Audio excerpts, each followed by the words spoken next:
नमस्कार दोस्तों, स्वागत है आप सभी का online data first YouTube channel पर। इस वीडियो में हम बात करें कई बड़ी और लेटेस्ट अपडेट के बारे में। जैसा कि दोस्तों आप जानते हैं कि अगर बात की जाए टीजीटी पीजीटी भर्ती को लेकर, या अगर बात की जाए उत्तर प्रदेश में किसी भी नई शिक्षक भर्ती के बारे में या शिक्षक भर्ती संबंधित किसी भी जानकारी को लेकर, जो भी सही सटीक ऑथेंटिक जानकारी होती है वो आपको सबसे पहले दे दी जाती है। और इस वीडियो में हम उन तमाम मामलों को लेकर डिटेल में बात करेंगे। चैनल को सब्सक्राइब करके बेल आइकन को दबा लेना और वीडियो को लाइक कर देना, जिससे कि आपको रियल ऑथेंटिक जानकारी ऑनलाइन अडाफा स्टडी यूट्यूब चैनल के माध्यम से मिलती रहे।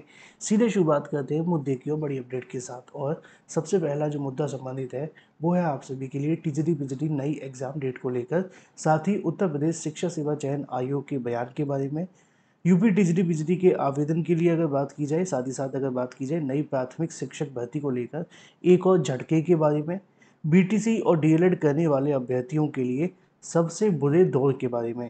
अब जो मामला है उस पर मैं आपको एक एक करके बताऊंगा। मुझे पता है बड़ी संख्या के अंदर बीएड वाले अभ्यर्थी वीडियो देख रहे हैं, बीटीसी वाले और डीएलएड वाले दोनों ही अभ्यर्थी देख रहे हैं। लेकिन अगर एक मायनों में आप सभी के लिए देखा जाए तो पिछले जो कई साल देखने के लिए मिले हैं वो अभ्यर्थियों के लिए ज़्यादा कुछ बेनिफिशियल रहे नहीं है।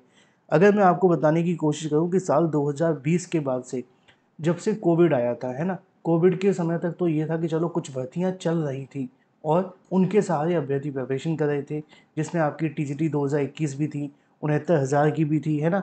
तो उसके बाद में अगर देखा जाए कोविड यानी कि 2020 के बाद से चीज़ें पूरे तरीके से अभ्यर्थियों के हित में गई नहीं है, और जो भी हुआ है वो उसका कहने की नकारात्मक प्रभाव अभ्यर्थियों के ऊपर पड़ रहा है। अब ऐसे में सबसे पहले बात कर लेते हैं उत्तर प्रदेश में टीजीटी पीजीटी को लेकर। टीजीटी पीजीटी नई एग्जाम डेट के बारे में अगर बात की जाए, 2022 में निकाली गई नई भर्ती 4163 पदों के लिए एग्जाम डेट एक पहेली बनकर के सामने आ गई है। आपने देखा है कि आयोग बार बार नई तारीख घोषित करता है और अपने ही द्वारा घोषित की गई तारीख को अपरिहार्य कारणों की वजह से स्थगित कर दिया जाता है। ये जो अपरिहार्य कारण होते हैं, या तो ये एक बार या दो बार या मैक्सिमम 3 बार हो सकते हैं। बार बार इस प्रकार के जब कारण होते हैं तो इससे पता चलता है कि या तो आयोग की प्राथमिकता में नहीं है, या आयोग के पास इसको लेकर कोई हल ही नहीं है। यानी कि अगर किसी के पास कोई समस्या है तो उसके पास हल नहीं होगा, तभी तो दिक्कत आ रही होगी। अब यही दिक्कत यहाँ पे बन गई है। टीजीटी पीजीटी को लेकर अगर बात की जाए, नई एग्जाम डेट को लेकर उत्तर प्रदेश शिक्षा सेवा चयन आयोग के जो चेयरमैन है उन्होंने एक बड़ी जानकारी जारी की है, जिसको लेकर मैं आपको बता दूं कि जो टीजीटी और पीजीटी दोनों परीक्षाओं की तारीखों के लिए अभ्यर्थी इंतजार कर रहे हैं, उसके बारे में उत्तर प्रदेश शिक्षा सेवा चयन आयोग के चेयरमैन से वार्ता की गई। और वार्ता के क्रम में फिर से कुछ नई जानकारी निकल कर आई है। अगर आपने मेरा देर रात को वीडियो देखा था, जो तकरीबन मैंने 10 बजे करीब डाला था, क्योंकि आपको मैंने बताया भी था कि अभ्यर्थियों के माध्यम से आज 20 जून को एक धरना प्रदर्शन करने की तैयारी की जा रही थी आयोग के सामने। और इसको लेकर वो कोशिश कर रहे थे कि हम आयोग के ऊपर दबाव बनाएं और अपनी जो मांग है उसको मनवाने की कोशिश करें। लेकिन चीज़ें फिर बदल गई हैं। क्या कहा आयोग के अध्यक्ष ने, बताता हूँ। शिक्षा सेवा चयन आयोग के जो अध्यक्ष हैं वो कहते हैं कि जो टीजीटी पीजीटी परीक्षा है, इसको लेकर अभी उनको थोड़ा और समय चाहिए, जिससे कि वो कहीं ना कहीं नई तारीखों को लेकर अनाउंसमेंट कर सके। शिक्षा सेवा चयन आयोग के इस बयान को अगर हम सुने तो इससे एक बात तो पता चलती है कि कितना भी समय दे दिया जाए शायद वो कम पड़ता जा रहा है। आपने देखा होगा ना कि कुछ अभ्यर्थी होते हैं, परीक्षा से पहले बार बार कहते हैं कि हमें थोड़ा समय और दो, हमें थोड़ा समय और दो, चाहे परीक्षा 2 साल बाद हो, 3 साल बाद हो। कुछ अभ्यर्थी 100% आपको मिलेंगे जो ये कहेंगे परीक्षा में हमें थोड़ा और समय मिल जाए। अब वो जो समय है ना, आज की तारीख में आयोग मांग रहा है। अभ्यर्थी कह रहे हैं चलो परीक्षा करवा भी लो, लेकिन हमारा जो आयोग है वो कह रहा है कि थोड़ा समय और दे दो। अभी जो थोड़ा समय कर करके ना इतना समय लग चुका है, जिसका अंदाज़ा कहने की अभ्यर्थी लगा नहीं सकते हैं, और इसकी वजह से आने वाली जो भर्तियां हैं उनके लिए भी कहने की दिक्कतें बढ़ने वाली हैं। अब अगर ऐसी परीक्षा रुकती रही, बार बार स्थगित होती रही, तो फिर तो भर्ती हो ही नहीं पाएगी और फिर मामला और फंस जाएगा। वैसे भी आप जानते हैं कि भर्ती को काफ़ी समय हो चुका है, 2022 में निकाली थी, 25 चल रहा है। तो बहुत सारी चीज़ें आप सभी के सामने आने वाले समय में हो जाएंगी और इससे कहने के नुकसान अभ्यर्थियों को होगा। अध्यक्ष का तो कहना है कि थोड़ा और समय हमें दे दिया जाए, जिससे कि वो एक बार फिर से कहने की चीज़ों को एनालाइज करें और उसके बाद में टीजीटी और पीजीटी दोनों को लेकर जो नई तिथियां हैं वो घोषित कर दें। क्योंकि टीजीटी को लेकर तो हमें पता है कि 21-22 को परीक्षा नहीं होगी। पीजीटी के बारे में हमें ये पता है कि परीक्षा अगस्त के लास्ट में होगी, लेकिन कौन सी तारीख को होगी ये अभी तय नहीं है। तो इसी को लेकर उन्होंने समय मांगा है। अब देखना ये होगा कि ये एक हफ्ते का जो समय मांगा गया है उसमें कितना आयोग के माध्यम से डिसीजन लिया जाता है और मीटिंगें की जाती हैं।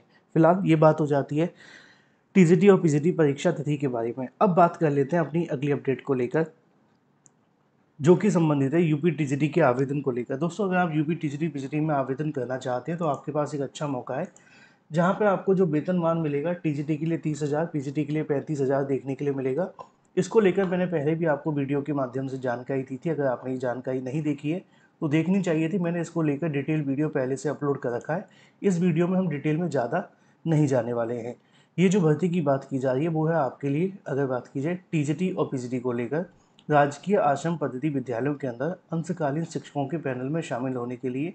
इस भर्ती में आपकी कोई परीक्षा नहीं होगी, बिना परीक्षा के आपके जो आवेदन है वो लिए जाएंगे। आज इसको लेकर अंतिम दिन है आवेदन करने के लिए। इससे संबंधित जो विज्ञापन है वो भी आप चाहें तो देख सकते हैं, मैंने आपको बताया भी था नोटिफिकेशन के माध्यम से। ठीक है, ये वाली इसकी वेबसाइट है, आपको इसी वेबसाइट पर जाना है और उसके बाद इसको आवेदन कर लेना है। दूसरी वेबसाइट ये भी है, और जब आप वेबसाइट खोलेंगे तो यहाँ पे ये वाला लिंक मिलेगा, और यहाँ पे जाओगे दूसरी वेबसाइट पे तो यहाँ पे ये वाला लिंक मिलेगा। फिर उसके बाद आपको आगे जाना पड़ेगा।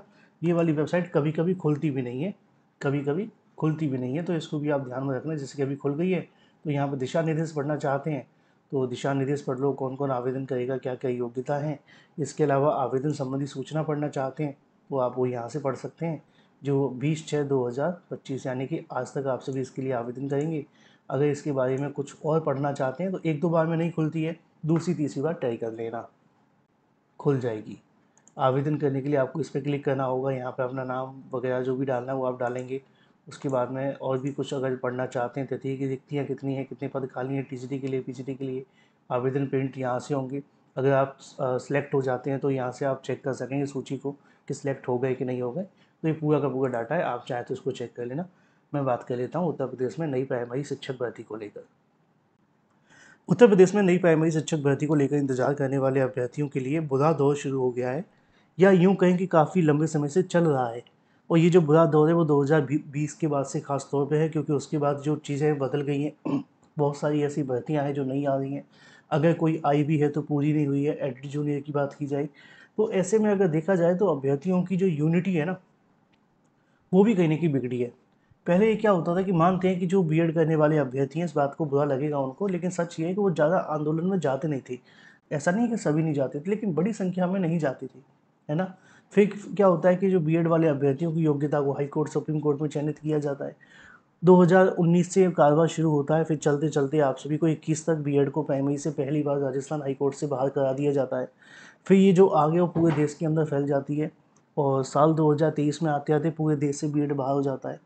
अब बीएड को बाहर करते करते कहीं न कहीं अपने लिए इन्होंने जो अपना नुकसान कराया उसका अंदाज़ा नहीं है।